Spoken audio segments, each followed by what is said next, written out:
2025也经过3个季度了，时间过得真快啊！但我发现我好像很少分享到我的美股投资绩效现在到底是如何。虽然之前我有分享过，我已经累积到了超过400万的资产，不过这400多万到底是怎么达成的，我似乎没有一个完整的说明。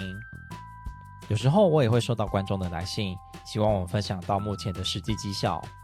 所以这一集我就来分享我的实际绩效，让大家来看看，也顺便验证一下定期定额美股 ETF 绩效是不是真如大家讲的那么神。对定期定额美股有兴趣，甚至还不知道该不该投资美股的你，强烈建议这一集一定要看到最后哦。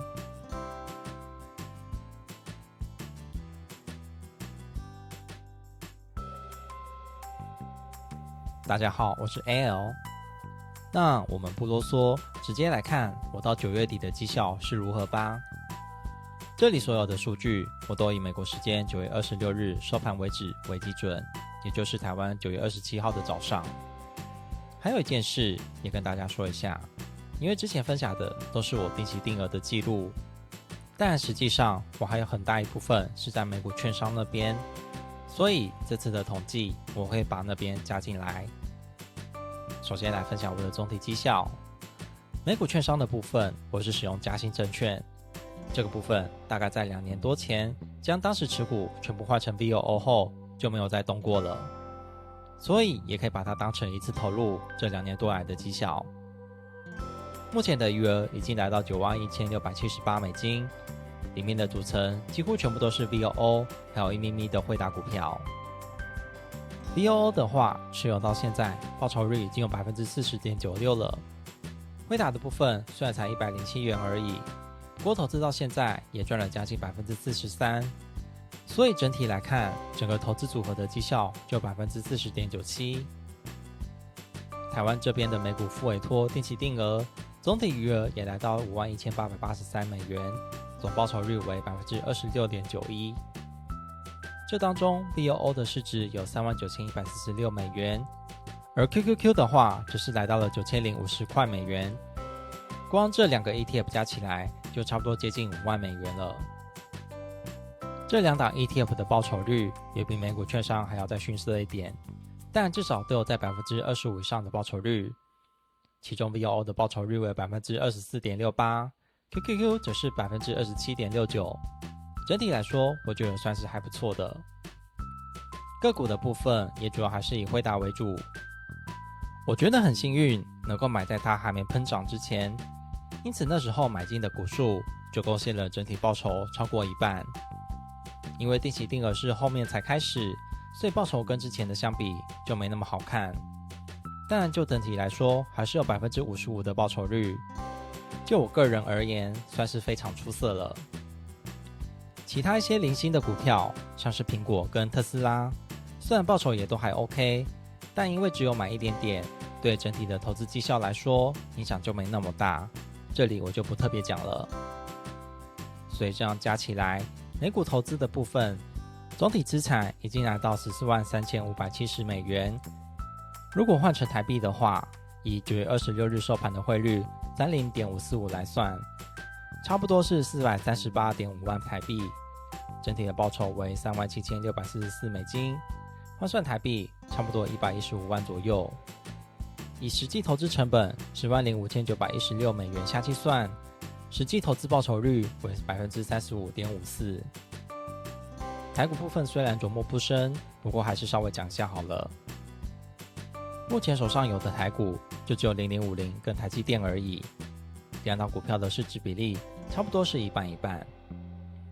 0050的部分已经很长一段时间没有定期定额了，但其实放到现在总体的报酬已经有超过 50%。 而台积电部分其实也有一段时间没有定期定额了，所以股数才35股而已，但就算这样累积的报酬也有 38%， 所以整体的报酬已经来到 44.5% 左右，总体持股市值也已经有快9万6千元了。因此这样美股跟台股加起来手上已经有448万的股票了，总报酬也有 122.4 万，这样的成绩我自己是还蛮满意的。手上累积了这么多钱，当然会觉得开心。不过有几件事情是我今年有在持续调整的。第一个就是持续拉高美股定期定额的金额。我现在都用$700下去扣，然后一个月扣3次，所以一个月的话就会扣$2100，差不多是台币63000左右。而在之前的话，每次差不多用$650下去扣，算下来一个月差不多扣了55000到58000台币左右。当然这个数字还是会有些变化，甚至可能会调低一点，因为有时候会不小心花太多钱，能够扣款的钱也就变少一点。像最近这一个月，很常跟朋友聚餐，还有请家人吃饭，买自己想要的东西，不小心钱花太多，所以最近2次的扣款只能调成$250，这样至少还可以让系统继续跑，不会说一下子中断。我目前是计划第4季还是可以持续用$700下去扣款，所以大概到年底左右可以再投入$6300，大约是台币20万元。第二个就是持续定期定额汇达$50，这个就比较属于我个人的偏好了，因为我相信汇达在未来 AI 持续的推动下，仍然属于造浪者的角色，而且它所创造的优势，未来很难有被打破的机会。虽然现在市场对于 AI 的成长还是有很多杂音，疑虑也不少，但汇达每次的财报出来，都会狠狠打脸那些怀疑者的脸。而且从它8月发布的财报来看，市场对于 AI 的需求仍然有很大的成长，而且成长的速度也变得越来越快。虽然这个月市场因为过度期待辉达的成长，让股价有所波动，但我相信这个成长的趋势仍然会持续下去。而且辉达现在也不是只有停留在 AI 的运算上面，最近他们还进军机器人的领域，要打造一个全 AI 化的机器人生态。这也就是说，就算市场认为辉达已经成长得够快了，但他们从来没有停下脚步，继续往未知的领域开拓。而且最近他们又投资 OpenAI $1000亿，而这$1000亿又会拿来采购甲骨文的商品，形成一个超级永动机。如果连地表上最强的公司都能再继续寻找机会的话，持续定期定额辉达，我想也就符合我对未来趋势最好的判断。当然啦，这金额对整体的投资表现来说并没有太大比重，整体来看辉达也才占我投资的组合不到 3% 的占比而已。用$50定期定额下去，既可以符合我个人的偏好跟判断，同时又能让其他的部位，也就是 VOO 跟 QQQ 可以更稳定的成长，不会因为辉达的一时暴跌让整体投资组合受伤惨重。那最后一个就是持续的等待，因为我已经深刻学到，投资这条路上持续等待才有办法累积到更多的财富。这一点我其实也在之前的影片分享过很多次了，而这一点在今年更让我印象深刻，这个我下一段就会讲。虽然这总体30几%的报酬率看起来不多，但其实只是等而已，就可以累积到这么多的报酬，而且其他什么都不用做，对我来说已经是很棒的收获了。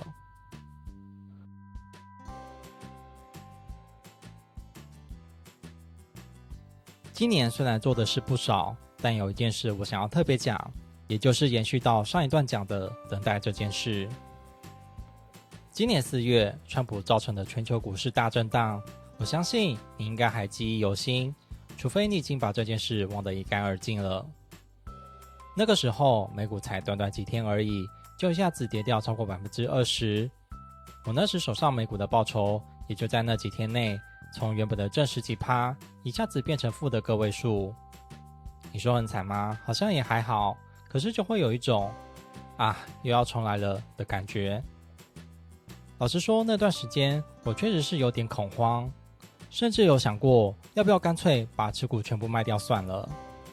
不过这其实没持续太久，因为我让自己冷静过后，其实什么都不要做最好。我那时候发现那段时间的跌法跟市场气氛都跟2020年新冠疫情刚开始的时候一样，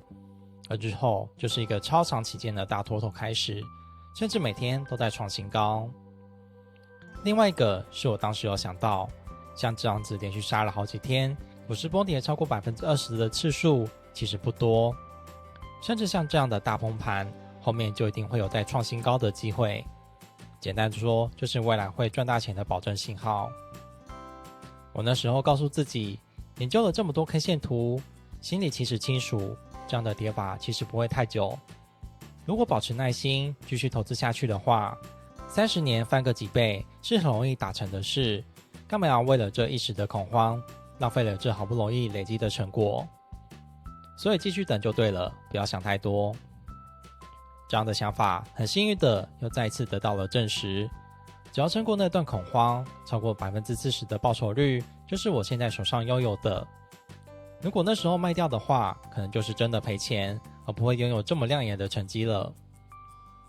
我后来看了一下，在那段时间买进的持股报酬 BOO 跟 QQQ 涨了超过40%，而辉达更是翻了将近1倍。现在回想起来，还是会觉得还好那时候有持续等下去了，也是我认为今年投资做得最好的部分。